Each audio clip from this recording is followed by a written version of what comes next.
नमस्कार, welcome back. स्वागत है आपका एक बार और मेरे इस चैनल पर। मैं हूं Brajnandan, advocate and legal consultant. आप सभी लोग कैसे हैं? आशा करता हूं सभी लोग अच्छे होंगे और कुशल मंगल से होंगे और प्रभु की कृपा सभी पर बनी रही होगी।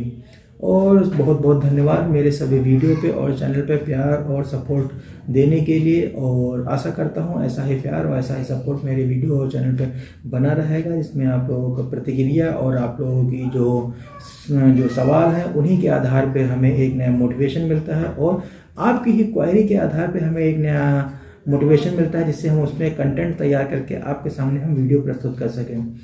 और इसी के साथ आज का एक नया वीडियो एक नई चर्चा के साथ शुरू करते हैं। जैसा कि थंबनेल और आपको शुरुआत से देख के अंदाजा हो गया होगा कि आज का जो वीडियो है वो किस विषय पे आधारित है।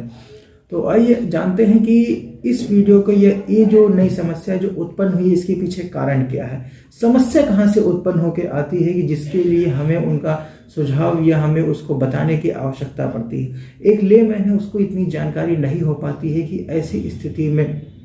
जो भी ये घटनाएं घटित होती हैं या जो हमने स्टेप ले लिया है उस पर हमें क्या करना चाहिए। क्योंकि समाज के परिवेश को देखते हुए और आज की जो ज़रूरत को ध्यान में रखते हुए, क्योंकि बहुत पहले ऐसी जो घटनाएं जो ऐसी जो प्रथाएं हैं वो प्रचलित नहीं थी, लेकिन आज के समय में आधुनिकता के दौर में कहीं भाग दौड़ की जो ज़िंदगी में जो समझ में आता है उसमें ये आधार निकल के आता है कि जो नई प्रथा और जो नए प्रचलन समाज में व्याप्त हो रहे हैं उसी के आधार पे अब उसमें क्या कमियां नजर आती हैं, क्यों ज़रूरत पड़ती है। अगर ज़रूरत पड़ती है तो उसके हिसाब से व्यक्ति को क्या क्या सावधानी बरतनी चाहिए। अगर सावधानी नहीं बरतते हैं तो क्या क्या लीगल प्रॉब्लम आपको फेस करनी पड़ेगी। अगर जो आप लिव इन रिलेशनशिप में रहने जा रहे हैं या रहने के लिए सोच रहे हैं या कहीं कुछ आपकी जो आधुनिकता के जो परिवेश में जो आप नया कदम इस तरीके का जो उठाने जा रहे हैं जिसमें कि हमारे समाज में अभी तक उसमें प्रॉपर तरीके से या लॉ या जो पार्लियामेंट जुडिशरी में सही तरीके से परफेक्ट एक कोई लॉ या कोई अमेंडमेंट अभी तक शुरुआत नहीं हो पाई है। तो बात करते हैं इसी विषय पे कि आज के जो लिव इन रिलेशन के जो परिवेश में जो समस्या निकल के आती है उसमें क्या आधार होना चाहिए, क्या क्या जरूरत होनी चाहिए।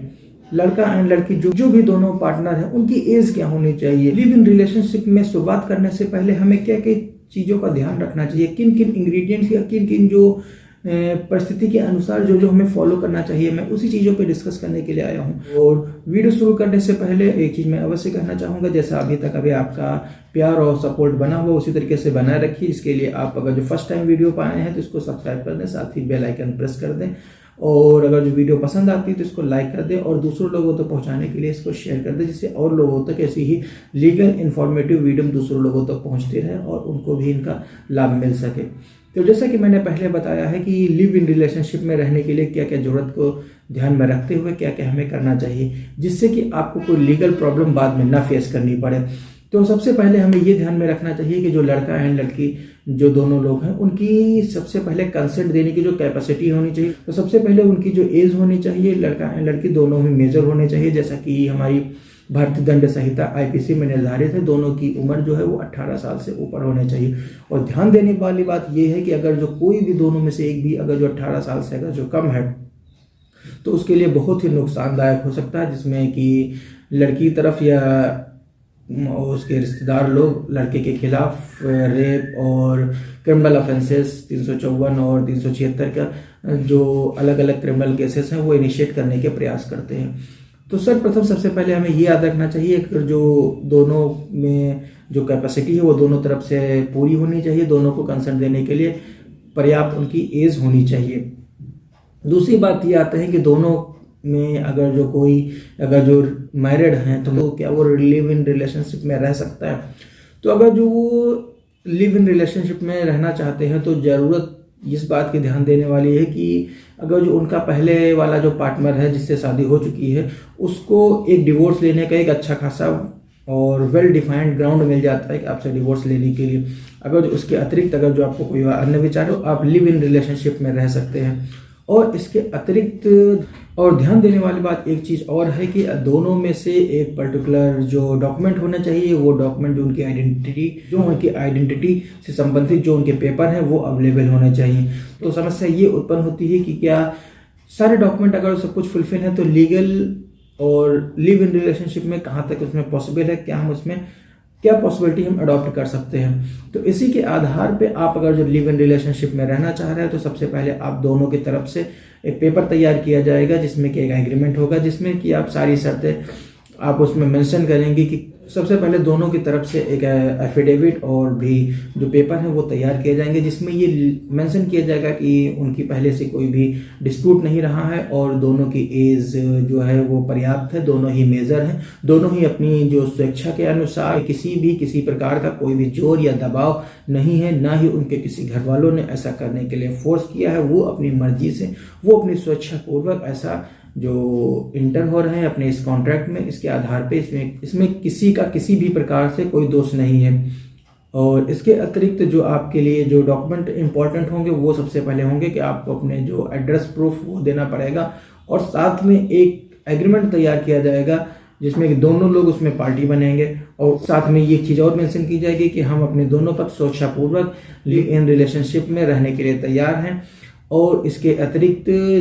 हमारे जो लिव इन रिलेशनशिप में रहते हुए जो भी संतान की उत्पत्ति होगी, जो भी बच्चे होंगे, उनको वैसे ही सेम राइट मिलेंगे और सेम लीगल रेमेडी उपलब्ध रहेगी जैसा कि उनको नेचुरल जो शादी से होने के उपरांत जो बच्चे उत्पन्न होते हैं, जो संतान उत्पन्न होती है, उनको मिलते हैं। और इसी के अतिरिक्त और भी ये चीज़ है कि अगर जो लिव इन रिलेशनशिप में अगर जो रहते हुए उसके साथ अगर यानी कि जो महिला पक्ष है, जो लड़की है, उसके साथ अगर जो कोई घरेलू हिंसा की कोई अगर जो अपराध कारित किए जाते हैं तो उसके आधार पे उसमें जो माननीय उच्चतम न्यायालय की उसमें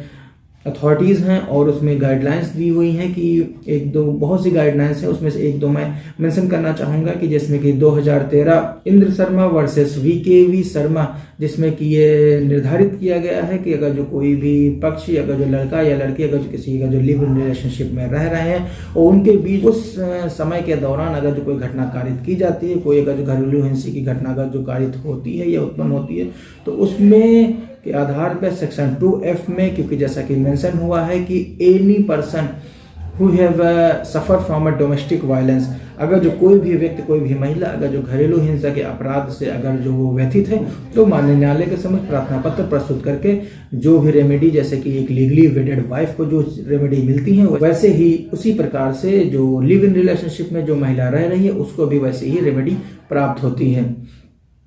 इसके अतिरिक्त लिव इन रिलेशनशिप में एक चीज़ और जो ध्यान देने वाली बात है कि इसमें आप जो शर्तें लिख सकते हो उसमें ये भी मेंशन कर सकते हैं कि हम सच एंड सच पीरियड से लेकर और सच एंड सच पीरियड तक हम लिव इन रिलेशनशिप में रहेंगे, जिसमें हम ये देखेंगे और दोनों लोगों को समझेंगे कि क्या आगे शादी करना या आगे शादी के लिए जो कंडीशंस हैं क्या उनको फुलफिल करना, क्या हम मैरिज में इंटर हो सकते हैं या अथवा नहीं हो सकते हैं। तो जो आज के आधुनिकता के माहौल में जो युवाओं का जो मत है वो उसके अनुसार से वो लोग ये तय करना चाहते हैं कि लिव इन रिलेशनशिप में पहले हम रह के और सही तरीके से हम एक दूसरे को समझ लें और समझने के उपरांत ही हम अपनी शादी को सही तरीके से निभा पाएंगे या नहीं निभा पाएंगे। इन्हीं सब उद्देश्यों की पूर्ति के लिए लिव इन रिलेशनशिप का जो कॉन्सेप्ट है उसी में जो आज के युवा वर्ग के या जो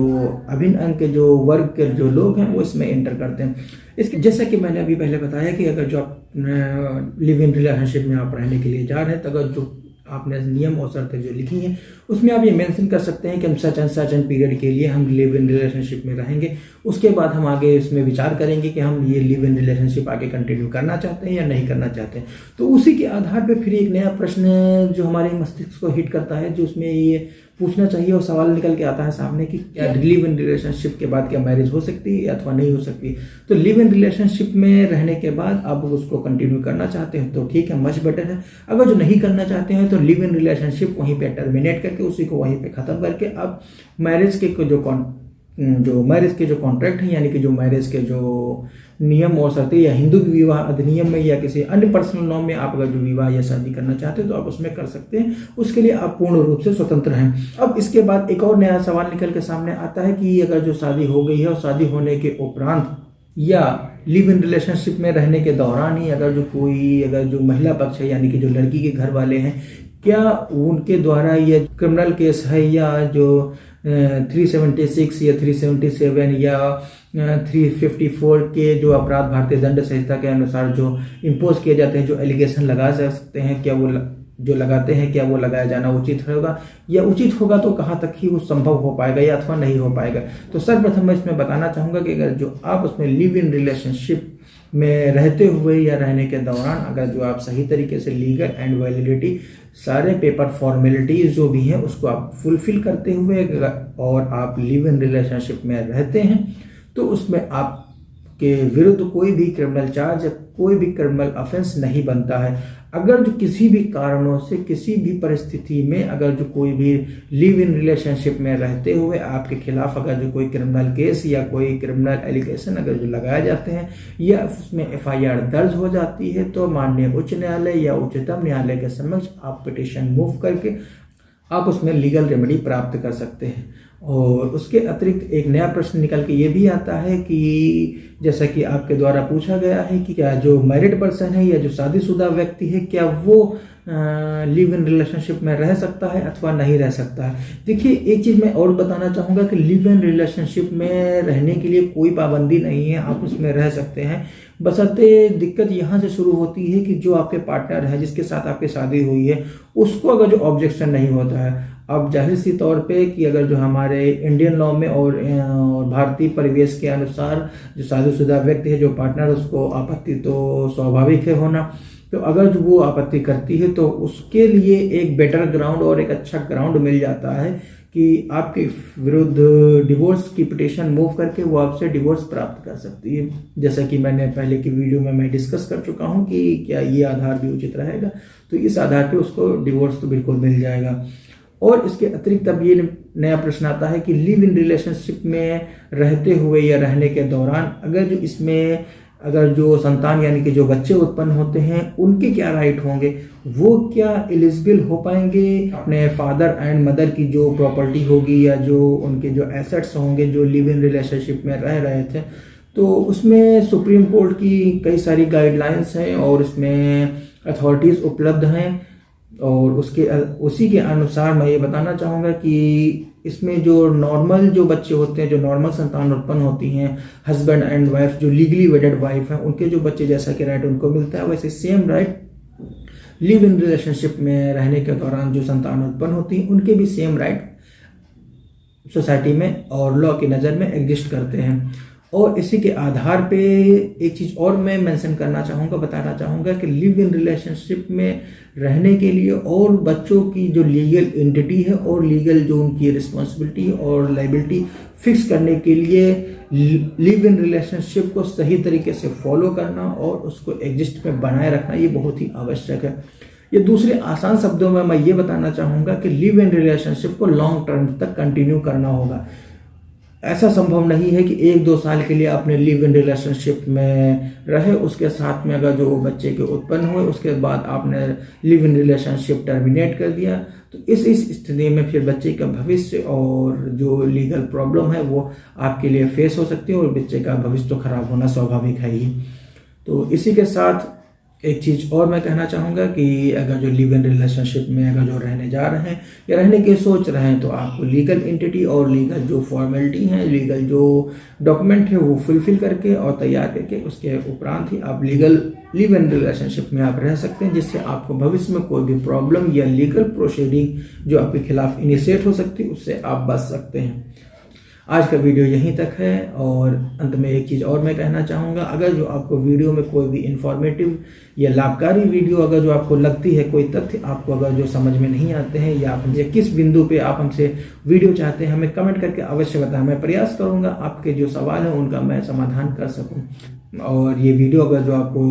इंफॉर्मेटिव या लाभकारी लगती है तो इसको लाइक ज़रूर कर दीजिएगा, जिससे हमको मोटिवेशन मिलते रहे आपके लिए जो वीडियो आपके लिए हम लाते रहें। मिलते हैं किसी एक नई वीडियो में एक नई प्रॉब्लम के साथ एक नई समस्या के साथ। तब तक के लिए वीडियो को अंत तक देखने के लिए प्रेम पूर्वक धन्यवाद। जय हिंद।